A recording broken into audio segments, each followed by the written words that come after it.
Olá, sejam muito bem-vindos ao programa Capital Natural. Eu sou a Marina Machado e estou agora à frente do programa, debatendo o desenvolvimento sustentável, buscando alternativas para uma sociedade mais bem-sucedida em todas as suas relações entre si e com o planeta. E estamos começando a mil, mantendo a nossa tradição de não fugir de temas difíceis e que muitas vezes não aparecem muito na telinha. Hoje nós recebemos aqui no estúdio dois ilustres colegas meus para falar de um dos desafios do jornalismo na atualidade e, por que não, de sua importância para este desafio maior, que é caminharmos em direção ao desenvolvimento sustentável. Quem vai conversar com a gente hoje sobre os desafios do jornalismo pós-industrial são Fábio Panunzio, jornalista, escritor e apresentador da TV Bandeirantes. Ele foi o primeiro repórter de TV brasileiro a ser admitido pelas Farc em seus acampamentos e venceu o Prêmio ESSO de telejornalismo 2 vezes. E a Natália Viana, jornalista investigativa e diretora da Agência Pública de Jornalismo, recebeu o prêmio Troféu Mulher Imprensa em 2013. Somando aqui os anos de jornalismo, sem citar muito os seus, e uns 15 seus Porque não aqui. pega bem convidar um cara para perguntar quantos anos ele trabalha. Não, tem que receber bem, então não quero deixar você desconfortável e tudo mais, usar desse conhecimento todo. Mas eu queria começar pelas damas primeiro, vai. Você, nesses 15 anos de profissão, sentiu uma diferença no jornalismo? Temos uma evolução aí? Você percebe alguma diferença do começo de carreira para agora? Eu vejo uma diferença muito grande, mas eu tenho um percurso diferente. Eu nunca trabalhei dentro de uma redação grande. Eu, na verdade, fui correspondente da Band News durante 1 ano, mas não dentro da redação. Então, eu não sei muito bem o que aconteceu dentro da redação. Do lado de fora, eu sou jornalista independente há muito tempo, eu vejo muito claro uma proliferação de novas iniciativas capitaneadas por jornalistas. E aí não só de novos blogs e de novos canais de opinião, mas também de jornalistas começando a buscar novos modelos e novas maneiras de praticar o jornalismo fora das redações mais tradicionais. Isso eu vejo muito claramente. Melhorou. Não, para mim só melhora. O jornalismo só melhora. Muito bem. Agora, Fábio, na sua opinião, nesses quase falei. 34. É muito tempo. Assim, ao longo desses 34 anos, é um terço de um século, né, já transposto, houve mudanças incríveis, assim, do ponto de vista o paradigma tecnológico mudou algumas vezes. Quando eu comecei a trabalhar, na redação você tinha Pestap, que é uma função que não existe mais, que era colagem das tirinhas enfim, para fazer das matrizes para impressão dos jornais. Você tinha o linotipista ainda, que é um profissional que não existe mais. Você tinha o copydesk, outra função que foi extinta. E quando eu comecei a trabalhar em televisão, foi aí no começo da década de 80 ainda, meados da década de 80, as equipes eram muito grandes. Eu tinha o repórter, o cinegrafista, o motorista, o operador de áudio e o iluminador. Por isso os carros que a gente usava na época eram veranês ou combis, eram enormes, assim, para caber todo mundo dentro.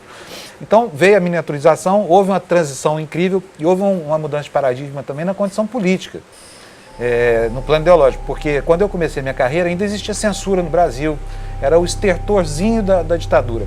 E hoje você tem uma sociedade muito vigilante, muito atenta e que está ajudando a corrigir os desvios eventualmente provocados ou produzidos pela imprensa. Então, quer dizer, melhorou muito, não melhorou para o profissional, melhorou muito para o público que sorve as notícias, que tem que receber as notícias.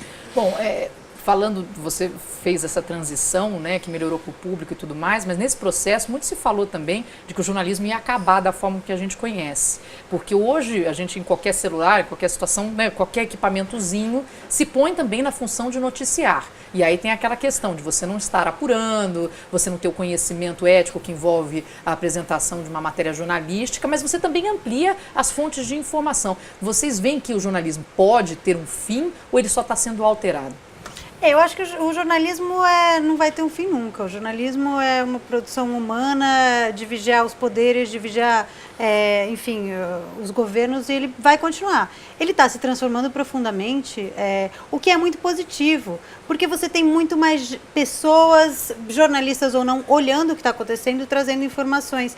E no final, apesar de que há um desconforto das pessoas que estão achando que tem muita fonte de informação, no final a gente vê que o que é bom jornalismo, o que é bem apurado, acaba prevalecendo. Isso é muito a nossa experiência na agência pública, né? Que a gente começou independente, sem ser conhecida 4 anos atrás. Hoje em dia o que a gente publica já dá para perceber, já é muito mais bem recebido, muito mais republicado, porque dá para perceber que tem um trabalho por trás, tem um embasamento. Eu acho que o leitor é inteligente o suficiente para separar o que é o joio do que é o trigo, mas o leitor também quer ter o joio, também quer ter o trigo, isso é melhor ainda. E no momento em que a gente vê um fla-flu, assim, ou seja, até grandes jornais muito editorializados, né? Eu acho que o leitor, inclusive, quer ver essa versão e aquela outra versão. Eu acho que o leitor muda também. Você tem essa visão, Fábio? Você acha que passamos por uma situação aí de ameaça de uma qualidade? Não, olha, eu já temi mais isso. Hoje em dia, assim, me provoca uma profunda angústia ver jornalistas defendendo, por exemplo, a volta da censura. Essa história de controle social da mídia, essa coisa toda, eu acho isso muito deletério. O jornalismo é estruturante da democracia. Não existe democracia no mundo sem liberdade de imprensa, sem uma imprensa forte e livre. Ao mesmo tempo, não existe imprensa forte e livre onde não há democracia. O que você tem são empreitadas assim, parecidas com o jornalismo, mas é um jornalismo de araque. Fora dessas condições, você não tem o jornalismo. Então, assim, foi muito importante tudo isso que aconteceu ao longo dos últimos anos, ampliou o número de canais de comunicação que a sociedade tem à sua disposição, aumentou a vigilância, mas a essência do jornalismo, ela continua a mesma, mudou o jeito de fazer. Agora, o jornalismo continua sendo basicamente descobrir fatos, perguntar as coisas certas para as pessoas certas e ouvir o outro lado. Depois codificar tudo isso num texto muito respeitável e ético, para que as pessoas possam se servir da sua opinião. Mas o jornalismo, eu não acredito que piorou, nem que vai morrer, nem que está doente, nada disso. Acho que ele tem um futuro gigantesco aí pela frente, porque a sociedade precisa dele. E não é jornalismo, por exemplo, aquela experiência que a gente viu há pouco tempo atrás aqui, como Mídia Ninja. Foi super importante, um fenômeno do campo da comunicação, mas está longe de ser o jornalismo. Não tem o outro lado, não tem a interferência de um mediador que somos nós, os jornalistas. Nós vamos fazer agora um intervalo, mas na volta nós continuaremos debatendo a importância do jornalismo investigativo para o desenvolvimento sustentável. Não saia daí, até já.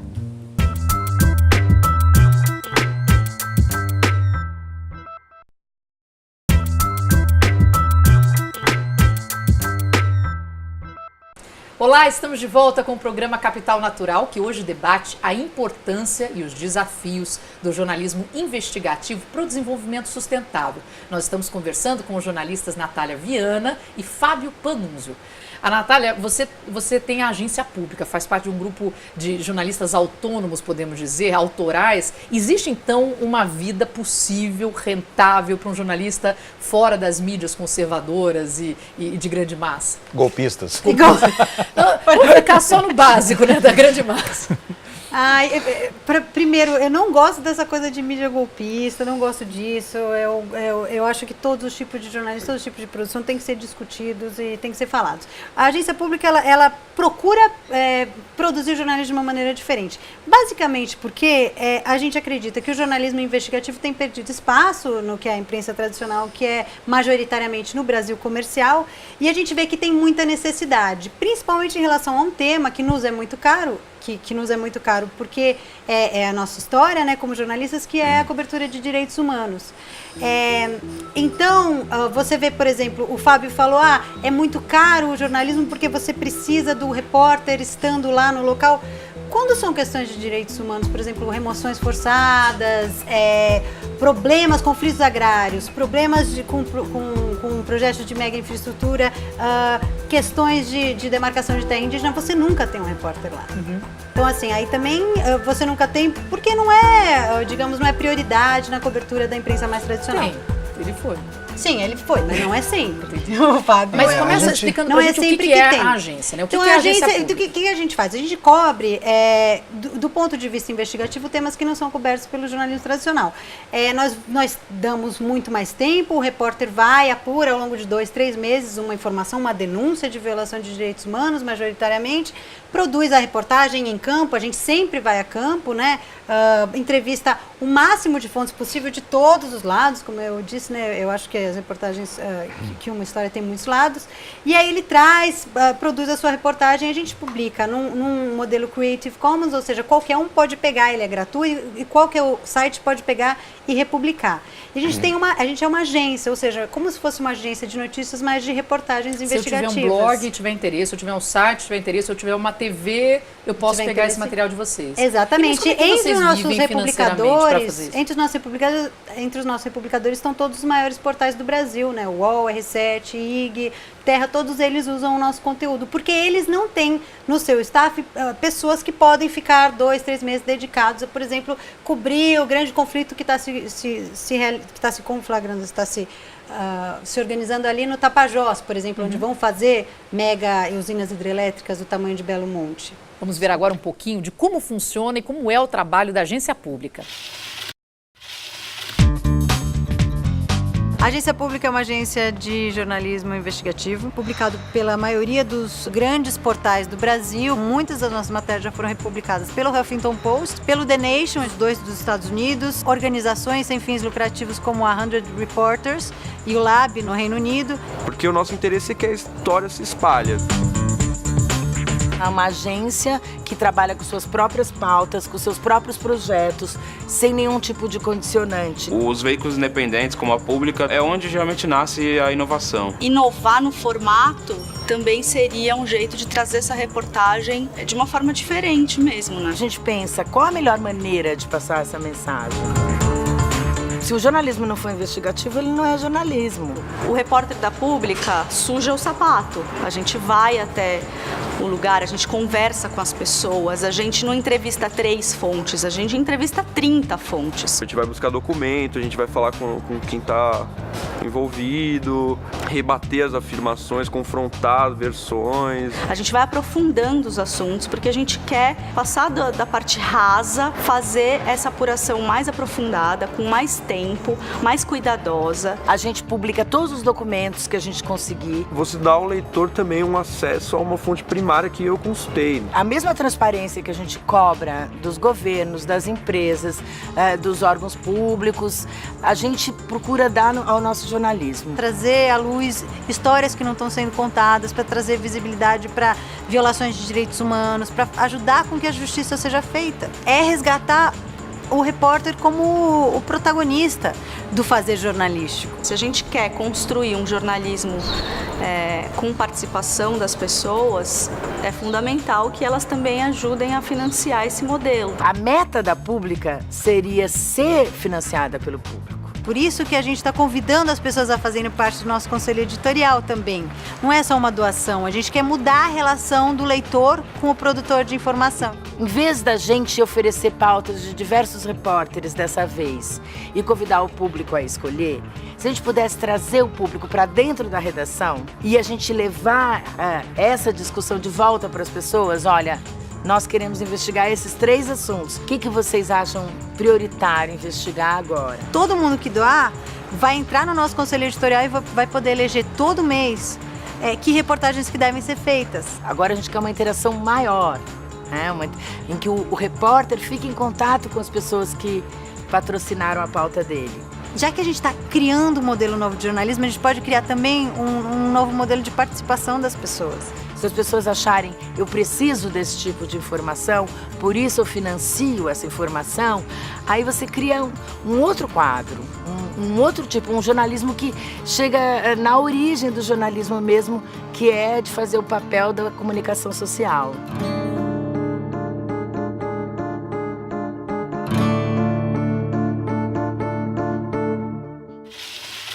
Eu conheço o trabalho de vocês e gosto do trabalho de vocês. Tem 2 questões aí. Primeiro, como é que paga o salário desse repórter que fica 2, 3 meses?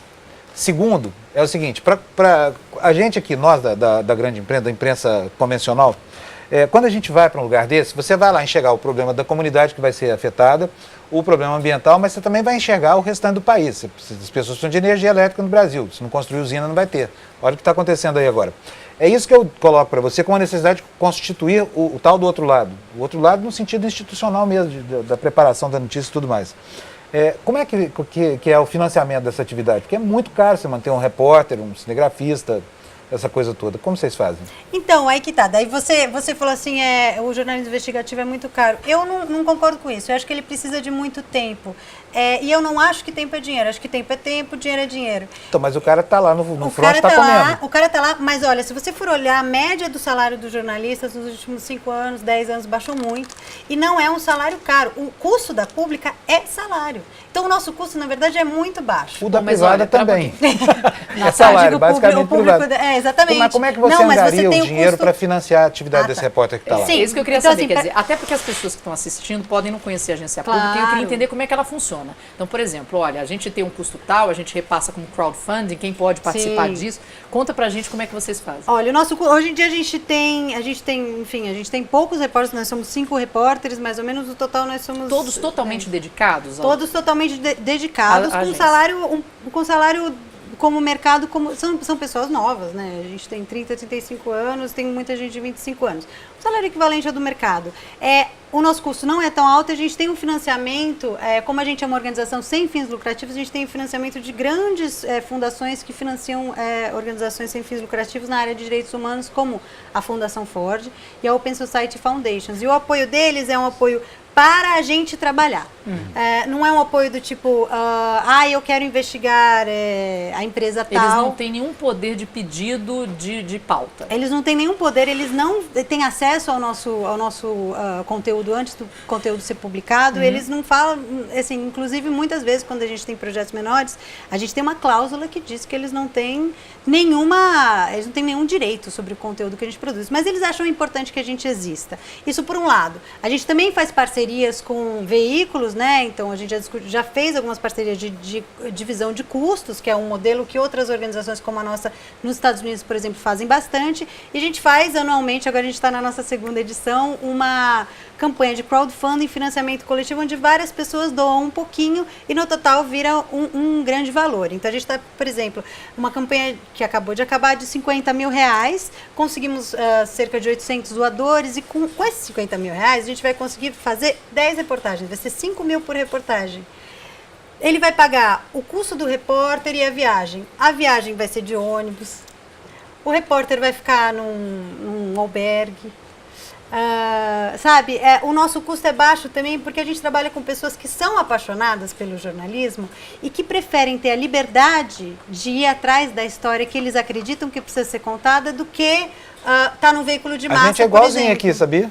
Sim, mesma claro coisa. Que eu sei. A gente ganha salário de mercado, por amor à profissão, muitas vezes dorme em albergue, às vezes tem coisas piores, né, Às vezes Marina? não dorme. Então vamos falar disso. Vamos falar disso no próximo bloco, porque a gente vai para o nosso segundo intervalo, mas na volta a gente vai continuar debatendo a importância do jornalismo investigativo para o desenvolvimento sustentável. Até já.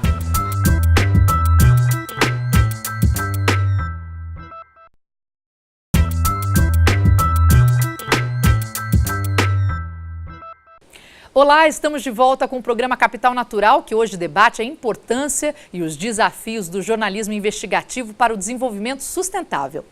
2 questões. Qual é o alcance de matérias publicadas, não só na agência, mas também em outros veículos que utilizam desse jornalismo mais autoral? E eu, por exemplo, que não faço parte do grupo, uma pessoa que está assistindo que não faz parte do grupo, gostaria de fazer, olha, eu tenho uma pauta fantástica, passa pelo crivo de vocês, pode vir a fazer? A primeira pergunta, qual é o alcance? O nosso alcance, tem uma coisa que eu falo que eu gosto muito assim, na internet as pessoas falam assim, você precisa escrever texto curto, os nossos textos são gigantescos. Só que eles chegam nas pessoas que querem ler textos gigantescos, e são muitos, porque como está todo mundo na internet, muita gente quer ler grandes textos mais fundamentados, jornalistas, formadores de opinião e tal. O que é isso? Isso influencia, isso tem um impacto grande. Quanto ao alcance, eu não posso te dizer, mas os nossos reportagens vão para a home do UOL, que é o maior portal da América Latina. A gente trabalha junto com a imprensa tradicional. O que a gente está suprindo, a gente trabalha muito junto.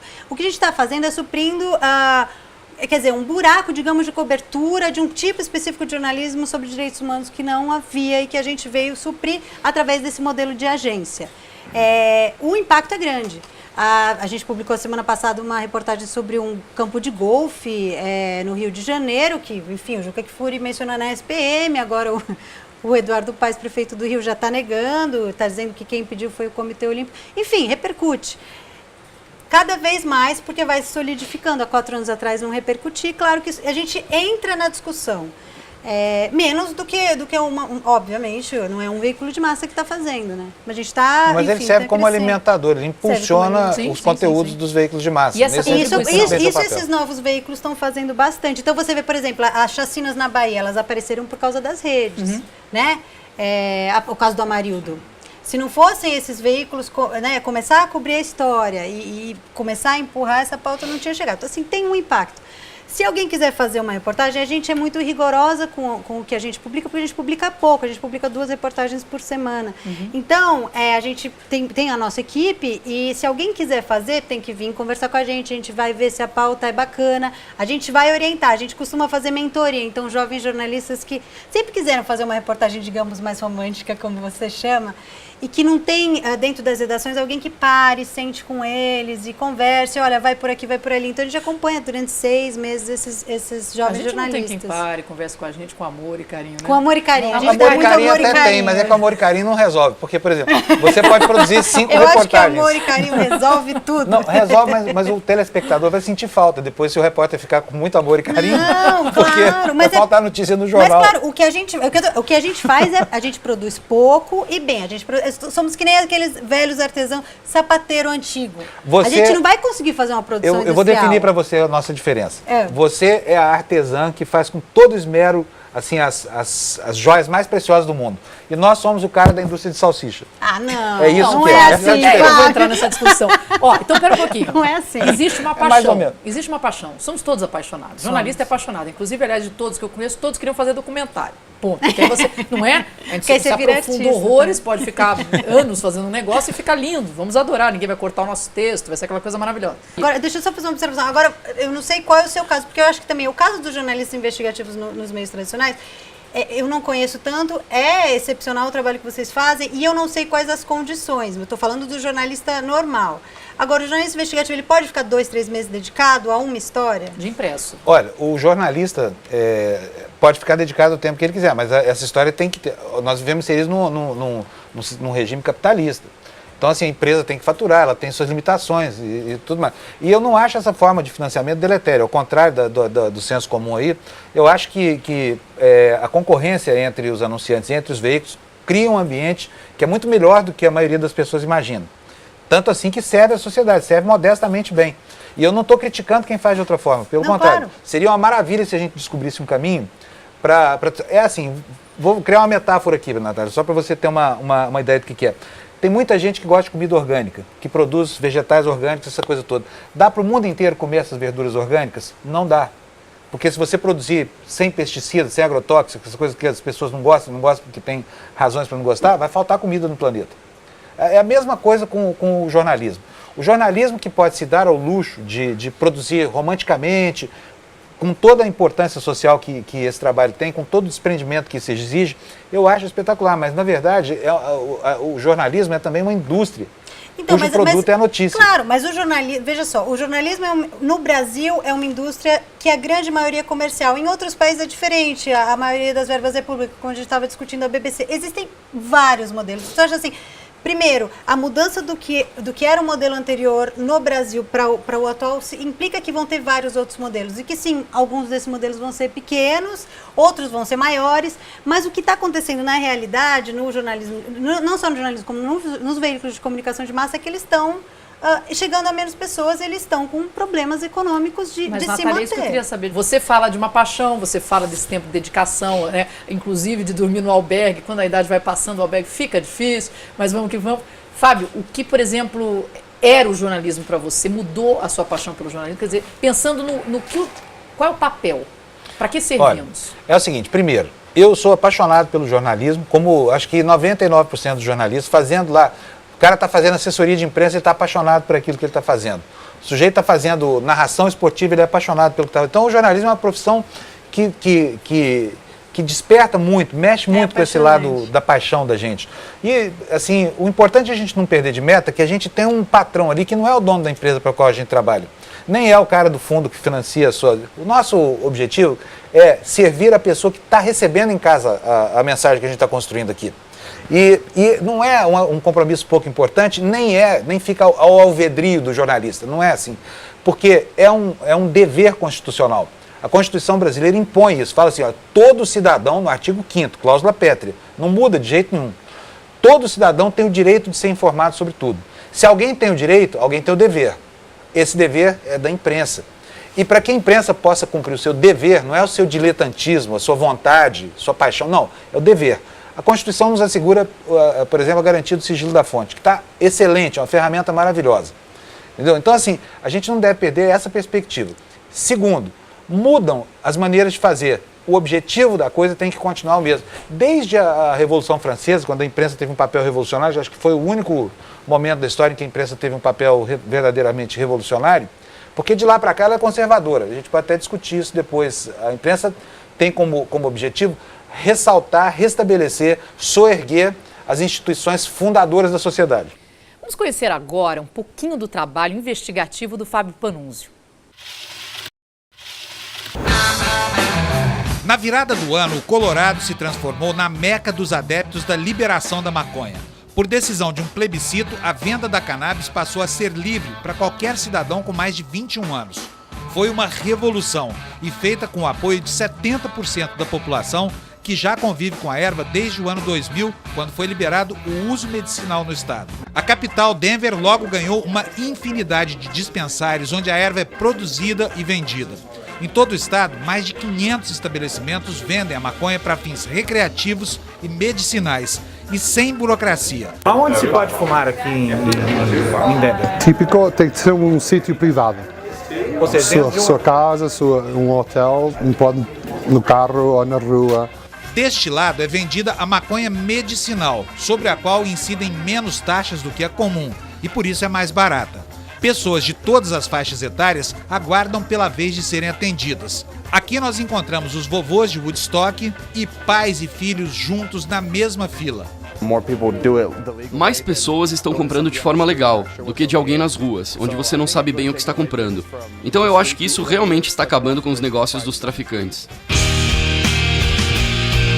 Pode parecer estranho para você, mas isso aqui é uma autêntica fazenda urbana. Ela fica bem próxima do centro de Denver, nos Estados Unidos, que é uma cidade que tem aproximadamente 1 milhão de habitantes. Aqui nessa área ficam as 70 matrizes, uma planta para cada variedade de maconha produzida aqui. As plantas passam por várias etapas de crescimento. A primeira acontece no berçário, onde elas ficam apenas alguns dias. Depois vão para esta sala, onde a iluminação branca fica ligada 24 horas por dia. 2 meses depois, elas são levadas para estas estufas gigantescas, onde a luz amarelada faz surgir as flores. Quando estão maduras, as plantas são finalmente colhidas. Aqui é feita a manicure das flores. Cada pequena folha que cresce ao redor delas é cortada. É um trabalho minucioso que ocupa cerca de 50 pessoas. Depois são feitas a secagem e a cura. Em 2 semanas, a erva está pronta para ser vendida. Nós compramos esse dispensário em 2011, mas na época só vendíamos a maconha medicinal. Desde 1º de janeiro desse ano, quando a maconha passou a ser completamente legal no Colorado, os negócios estão 1000 vezes maiores. Desde janeiro, a venda legal da cannabis já gerou quase 20 milhões de dólares em impostos, que o governo está investindo em programas contra o abuso de drogas. Mas como a maconha continua proibida por lei federal, esses empresários acabam ficando à margem do sistema bancário. Apesar disso, todos os dias surgem novos negócios com dinheiro que antes ia para o narcotráfico. Legalizar a maconha não é apenas para quem quer fumar e ficar chapado. É também para crianças que têm doenças que ameaçam suas vidas e precisam de ajuda. É o caso deste garotinho. Landon tem 4 anos e, vendo-o assim tão cheio de energia, ninguém diz que ele está se tratando de uma leucemia grave. A mãe conta que os derivados da maconha tiveram um papel fundamental na sua recuperação. Ele começou a melhorar imediatamente. Ele voltou a andar, a falar, a comer. Mas esta é a realidade aqui no Colorado, onde os temas que o planeta inteiro discute hoje já não estão mais em pauta. Muitos especialistas alertam, a maconha ainda está longe de ser uma unanimidade científica. Nós vamos ter uma geração aqui para frente desmotivada, com grandes riscos de psicose, com risco de dependência e risco de infarto e de câncer, do problema da maconha que já foi largamente difundido, se nós não controlarmos o seu uso.